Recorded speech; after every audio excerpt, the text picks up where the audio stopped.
Good day, I'm Lorraine Mendez, and this is your JIS News for Tuesday, January 9. $10 million have been approved as emergency allocation to carry out restorative works in parishes affected by heavy rains. Portland, St. Anne, St. Mary, and Trelawney have been experiencing flooding and landslides. Minister of Local Government and Community Development Desmond McKenzie has given directives for the immediate discharge of the funds. In a release, Minister McKenzie said the money will be used to clear roads that are blocked by landslides and any other debris. The funds will also be used to implement emergency roadworks where necessary. According to the local government minister, $3 million will be allocated to the municipal corporation of the two worst affected parishes, while $2 million will go to the local authorities of the other two parishes less affected by the heavy rains. The objective of the emergency allocation, Minister McKenzie said, is to minimize the trauma and disruption to citizens and to restore normality of work and school activities as quickly as possible. In addition, approval has been given for municipal corporations to use their special grant for repairs to take care of emergencies in their jurisdictions as necessary. Minister McKenzie said a comprehensive road repair and rehabilitation program will be developed after receipt of the assessment reports of the chief engineering officers of the affected municipal corporations. 5 communities across the country are to receive microzonation maps. This is to provide detailed information on earthquake hazards and to assist in the design plans for building. Director General of the Office of Disaster Preparedness and Emergency Management, OPM, Major Clive Davis, says this project will be carried out over a 2-year period. Major Davis says the country is located in a highly active seismic zone that experiences an average of 200 earthquakes annually. As such, mitigation efforts are critical. Other communities across the country have already benefited from the project.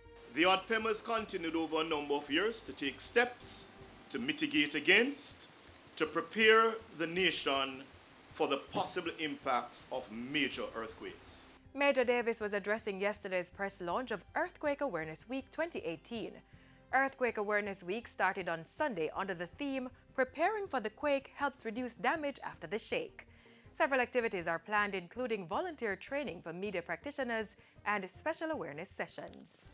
A series of town hall meetings will take place this year at correctional centers to address operations of the facilities and welfare of staff. So says National Security State Minister Pernell Charles Jr. We want to wrap with you, we want to have a discussion with you so that we can hear directly from our probation officers, from our correctional officers, from our auxiliary workers, and so we can get your recommendations and start implementing. Minister Charles was speaking at a morning of prayer and praise at the Fort Augusta Adult Correctional Center on Monday. He said the meetings will also keep the officers abreast of policy and operational changes to be made.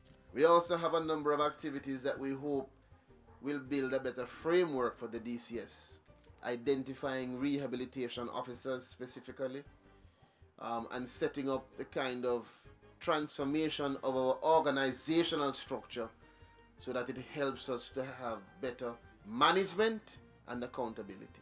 And finally, the nomination deadline for the Tourism Service Excellence Awards TSEA has been extended to this Friday, January 12. The TSEA seeks to recognize individuals and organizations in the sector that demonstrate best practices and offer excellent customer service. Nominations will be accepted in several categories, including accommodation staff, craft trader, airport staff, tour operator, ground transportation operator, raft captain, attraction employee, and water sports employee. Completed nominations must be submitted as attachments to Service Excellence, tpdco@gmail.com, or in a sealed envelope and delivered to any tourism product development company office island-wide. The Tourism Service Excellence Awards is a component of the Tourism Service Excellence Program implemented by TPDCO and financed by the Tourism Enhancement Fund. The program is intended to select, showcase, and award the best in service excellence in order to establish internal benchmarks for the categories of businesses in the tourism industry. On March 3, the winners for both the individual and organization categories will be announced and awarded at the Montego Bay Convention Center in St. James. And that's it for JIS News today. I'm Lorraine Mendez. Thanks for watching.